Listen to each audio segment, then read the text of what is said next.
Bar is open, so let's review the Gordon's London Dry Gin.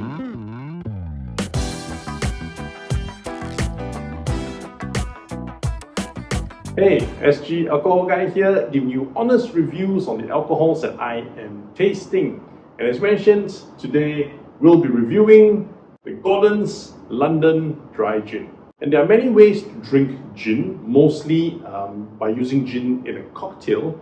But I like to do a review on the alcohol itself. So I'll be following my how to drink gin steps. That's a separate video altogether. The link is in the description. And the three ways are, to put it really simply, I'll be having it neat. Then I'll be shaking it with some ice.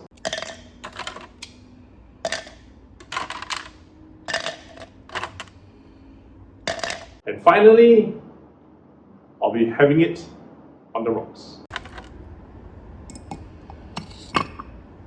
And this Gordon's London Dry Gin is retailing at around 49 Singapore dollars per bottle. For that, you will get a 700 ml bottle or a 70 cl bottle with 37.5% alcohol content. That's a little bit lower in terms of alcohol content from what I expected. I usually see around 40% alcohol content, but you know, I'm easy to please. And before the ice melts, let's start by reviewing it neat. So I'll just use a single shot for all these reviews. See? When I say single shot, I mean a single shot per glass. Now, even within the description, it recommends that you mix this with either tonic water or lemonade, and then garnish with a wedge of lime. So that's supposed to be the best way to drink this. But again, I like to drink things neat to see how they actually taste. This promises to come from a unique blend of botanicals centered around juniper berries to create the ultimate refreshing taste. And I can already smell that juniper scent. There's a very specific scent to gin. That's the juniper, berries, juniper seeds, depending on what they use. This, I can definitely smell the juniper. It's a very metallic sharpness to your nose, if you know what I'm talking about. And along with that, this actually comes across as a little bit floral scented. So I'm quite interested to see what this tastes like. It says what?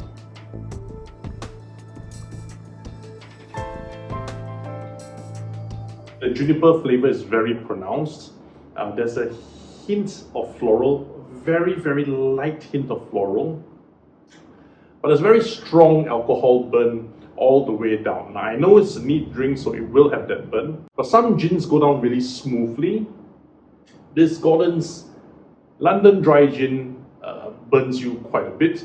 I'm not complaining. It's a rainy day today, so it's actually quite perfect. But let's see how it fares with ice and on the rocks. So likewise, just a single shot.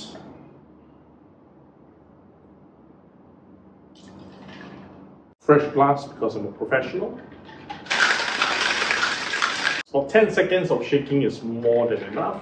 And leave the ice in the shaker, pour out the gin. So what this achieves is that it aerates the gin a little bit, lets it breathe. Plus, it's going to chill the gin a little bit to see whether that helps with the flavor. And with that, it says too.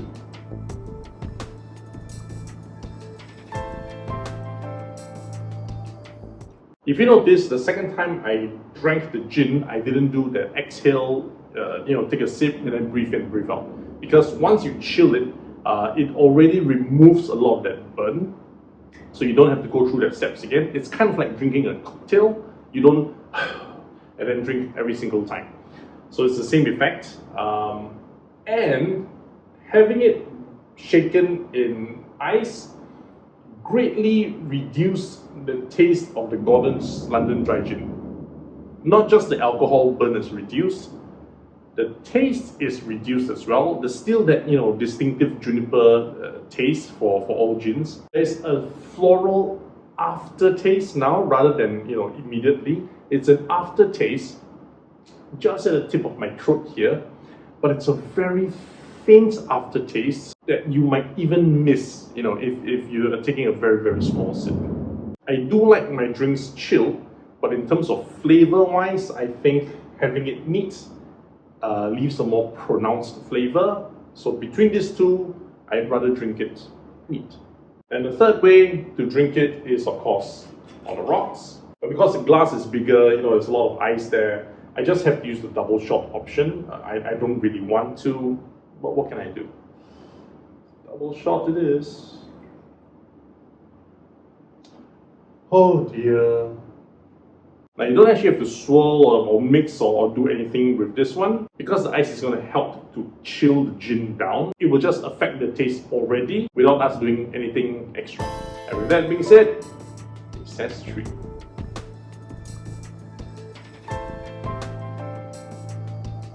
Having it on the rocks, to me, is the most ideal option. You get all the flavors that you had drinking it neat without an uncomfortable burn going all the way down to your stomach. It's very pleasant, nice and refreshing on the way down as well. And then it ends with a burn because the chill effect disappears in the stomach. So for what I would recommend is, if you have the taste buds like me, then you don't have to waste your efforts shaking the gin in this shaker. You simply either pour it out neat or drink it with ice. Now, I'm using an ice ball. If you want to use crushed ice, if you want to use ice cubes, there's no difference to it. Whichever tickles your fancy. Hey there, thanks for watching up to this point. I just want to state that all these reviews are based on my personal taste, preferences, and opinions. They're not to be used as an industry standard. I do, however, want to find out what you think about the Gordon's London Dry Gin. Have you tried it before? How do you drink it? Let me know. If you're still here, do help me click on the like button, the subscribe button, and the notification bell, because I upload 2 new videos every week. Plus, if you know of anybody who's interested in watching such reviews, do send them the link to the video as well. And most importantly, my friends, happy drinking!